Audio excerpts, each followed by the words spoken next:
नमस्कार विद्यार्थी मित्रांनो. आपण मागच्या वेळेला विभाग 3मधील मायक्रो इकॉनॉमिक्स या पेपरमधील म्हणजे सूक्ष्म अर्थशास्त्राच्या पेपरमधील मक्तेदारी बाजारपेठ प्रकरणाला सुरुवात केली होती. मक्तेदारी बाजारपेठेची आपण व्याख्या बघितली.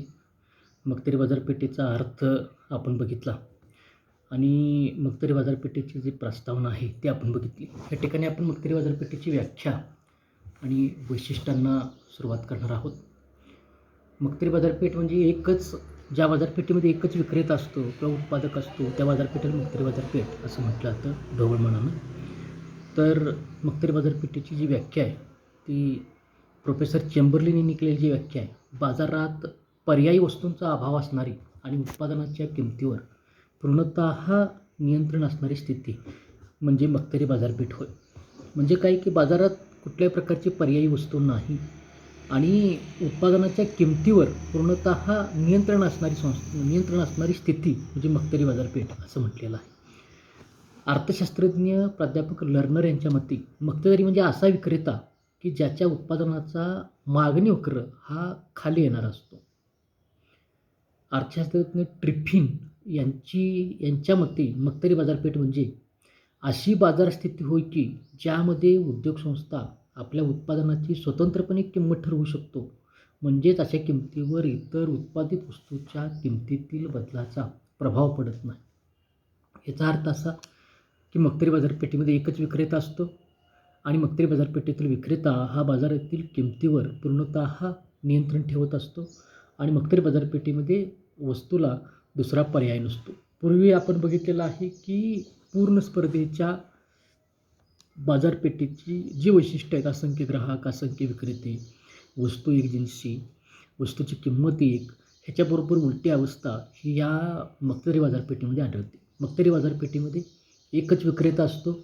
त्या विक्रेत्याचं बाजारपेठेतील वस्तूच्या किमतीवर पूर्णतः नियंत्रण असतं. त्यामुळं मक्तेदारी बाजारपेठेची वैशिष्ट्ये जर का आपण बघायची झाली तर पहिलं वैशिष्ट्य आहे एकच उत्पादक विक्रेता. मगाशीच आपण बघितलं की मोनोपोली मक्तेदारी म्हणजे एकच विक्रेता, म्हणजे इंग्लिशमध्ये MONO मोनो म्हणजे एक आणि पॉली POLY म्हणजे विक्रेता किंवा उत्पादक, म्हणजे एकच उत्पादक विक्रेता हे मक्तेदारी बाजारपेठेचं सगळ्यात महत्त्वाचं वैशिष्ट्य आहे. प्राध्यापक EAG रॉबिन्सन यांच्या मते एखाद्या बाजारात एकमेव विक्रेता असण्याच्या स्थितीला मक्तेदारी बाजारपेठ म्हणता येईल. यालाच एकाधिकार बाजारपेठ असंही म्हटलं जातं. अशा बाजारात एकच उत्पादन संस्था असल्याने तिचे वस्तूच्या पुरवठ्यावर पूर्ण नियंत्रण असते. त्याला आपल्या इच्छेप्रमाणे पुरवठा कमी किंवा जास्त करता येतो. म्हणजे मक्तेदारी बाजारपेठेमध्ये एक विक्रेता असतो, त्याचं किमतीवर नियंत्रण असतं. बाजारपेठेतील पुरवठ्यावर तो नियंत्रण ठेवू शकतो. पुरवठा कमी किंवा जास्त तो करू शकतो. त्यानंतर मक्तेदारी बाजारपेठेचं पुढचं वैशिष्ट्य आहे ते म्हणजे प्रवेश बंदी. म्हणजे मक्तेदारी बाजारपेठेमध्ये नवीन उद्योगसंस्थांना प्रवेश करता येत नाही. म्हणजे पूर्ण स्पर्धेचं वैशिष्ट्य आहे की बाजारात कोणीही प्रवेश करू शकतो आणि बाजारातून कोणीही बाहेर पडू शकतो. परंतु ह्या ठिकाणी मक्तेदारी बाजारपेठेमध्ये मक्तेदारी उद्योगात इतर कोणत्याही उद्योगसंस्थेला प्रवेश करणे शक्य नसतं. कायद्यानं किंवा नैसर्गिकरित्या त्यावर निर्बंध असतात. त्यामुळे नवीन उद्योगसंस्थांना जवळपास बंदी असल्यासारखी स्थिती असते. म्हणजे समजा आपल्याकडं ST महामंडळ आहे आणि त्याची एक प्रकारची मक्तेदारी आहे. प्रत्यक्षात आता ST महामंडळाची मोनोपोली का मक्तेदारी राहिलेली नाही. परंतु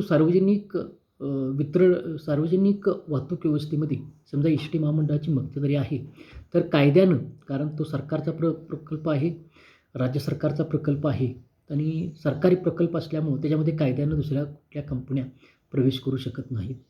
नैसर्गिकदृष्ट्या समजा जर का म्हटलं आपण मक्तेदारी किंवा मोनोपोली, तर समजा एखाद्या ठिकाणी एखादी सोन्याची खाण सापडली, एखादी कोळशाची खाण सापडली किंवा एखाद्या 1 एकर शेतामध्ये बॉक्साईड सापडलं आणि त्यासारखं बॉक्साईड दुसरीकडे कुठं सापडत नसेल तर काय असतं की तिथं ती जी कंपनी उत्पादन करत असते त्यांची एक प्रकारची काय होते, मोनोपोली मक्तेदारी निर्माण होते. नैसर्गिक दृष्टिकोनातून त्या ठिकाणी दुसरा कोणी प्रवेश करू शकत नाही. म्हणजे काय की दुसरं तिथं शेजारी 1 एकर शेत असेल तर त्याला कुठलं बॉक्साईड सापडलं नसेल, कुठं सोन्याची खाण सापडली नसेल तर आपोआपच ज्या शेतकऱ्याच्या शेतामध्ये हे बॉक्साईड सापडलेलं आहे त्या ठिकाणी नवीन कुठली कंपनी, नवीन कोणी शेतकरी त्या ठिकाणी प्रवेश कायद्यानं आणि नैसर्गिकरित्या करू शकत नाही. उद्योगधंदा हाच उद्योग संस्था म्हणजे पूर्ण स्पर्धे बाजारपेठेमध्ये उद्योग संस्था आणि उद्योग असे दोन गोष्टी आपण बघितलेल्या आहेत. उद्योग संस्था म्हणजे फर्म म्हणजे एखादं युनिट आणि उद्योगधंदा म्हणजे एकाच प्रकारच्या वस्तूचं उत्पादन करणाऱ्या अनेक उद्योग संस्थांचा समूह म्हणजे उद्योग म्हणजे इंडस्ट्री. म्हणजे आपण उदाहरण बघितलं होतं की समजा एखादा कुंभी सहकारी साखर कारखाना आहे तर हे उद्योग संस्थेचं उदाहरण झालं, फर्मचं उदाहरण झालं. आणि समजा कोल्हापूर जिल्ह्यामधील कुंभी कारखाना असेल, राजाराम कारखाना असेल, वारणा कारखाना असेल, दत्त सहकारी साखर कारखाना असेल, जवाहर साखर कारखाना असेल, तर ही सगळी सहकारी साखर कारखाने हे कोल्हापूर जिल्ह्यातील काय आहेत? शुगर इंडस्ट्री आहे. म्हणजे उद्योग आहे, म्हणजे साखर उद्योग आहे. तर असा प्रकार हा मक्तेदारी बाजारपेठेमध्ये आढळत नाही. कारण एकच विक्रेता असतो, एकच उत्पादक असतो किंवा एकच संयोजक असतो. त्यामुळं मक्तेदारी बाजारपेठेमध्ये उद्योग संस्था आणि उद्योग असा फरक केला जात नाही. त्यानंतर मक्तेदारी बाजारपेठेमध्ये पर्यायी वस्तूचा अभाव आढळतो. मक्तेदारांनी विक्रीसाठी बाजारात आणलेल्या वस्तूला जवळचा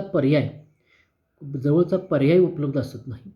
त्या वस्तूऐवजी दुसरी वस्तू वापरण्यासारखी स्थिती नसते. म्हणजे समजा आजच्या बाजारपेठेचं आपण उदाहरण घेतलं तर समजा आपण एखाद्या दुकानदाराकडे गेलो आणि त्याला म्हटलं की आपण कोलगेट द्या, तर तो म्हणतो कोलगेट नाही पेप्सोडंट देऊ का? तर आपण पेप्सोडंट घेतो. म्हणजे काय की कोलगेटला पेप्सोडंट आहे, क्लोजअप आहे किंवा मिसवाक हे पर्यायी वस्तू आहेत. तशा मक्तेदारी बाजारपेठेमध्ये मक्तेदार ज्या वस्तूचं उत्पादन करत असतो त्या वस्तूला दुसऱ्या कुठल्याही प्रकारचा पर्यायी वस्तू त्याला असत नाही.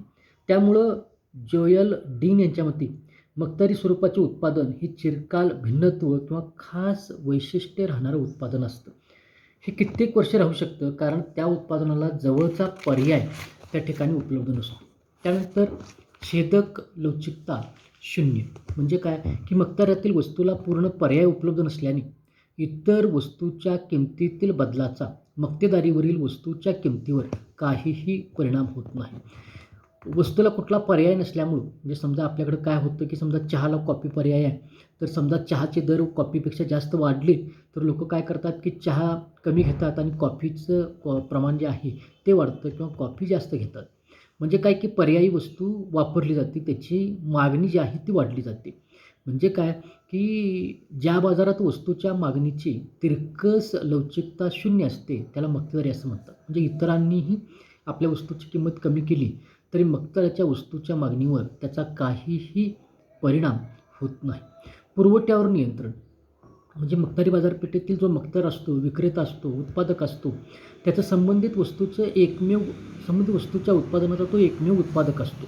त्यामुळे मक्तेदारीने उत्पादन केलेल्या वस्तूकडे वस्तू इतरांकडे मिळत नाही. वस्तूच्या किती नगाचे उत्पादन करायचे, किती किमतीला किती नग बाजारात विकायला आणायचे हे सगळं स्वातंत्र्य त्या उत्पादकाला, त्या विक्रेत्याला, त्या मक्तेदाराला किंवा त्या संयोजकाला असतं. मक्तेदार वस्तूचा बाजारातील पुरवठा वाढवू शकतो किंवा कमी करू शकतो. त्यामुळं बाजारातील पुरवठ्यावर त्याचं पूर्णतः नियंत्रण असतं. त्यानंतर किमतीवर नियंत्रण. मक्तेदार हा त्या वस्तूच्या बाजारातील एकमेव विक्रेता असतो.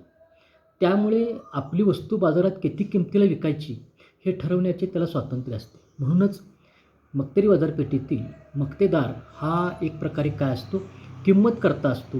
बाजारपेठेमध्ये तो किंमत स्वीकारणारा असत नाही तर बाजारपेठेतील किंमत ठरवणारा असतो. त्यामुळं मक्तेदारी बाजारपेठेमध्ये पुरवठ्यावर नियंत्रण राहिलं की आपोआप पुरवठा कमी जास्त करून किमतीवर नियंत्रण जे आहे ते प्रस्थापित करता येतं. ओके, धन्यवाद.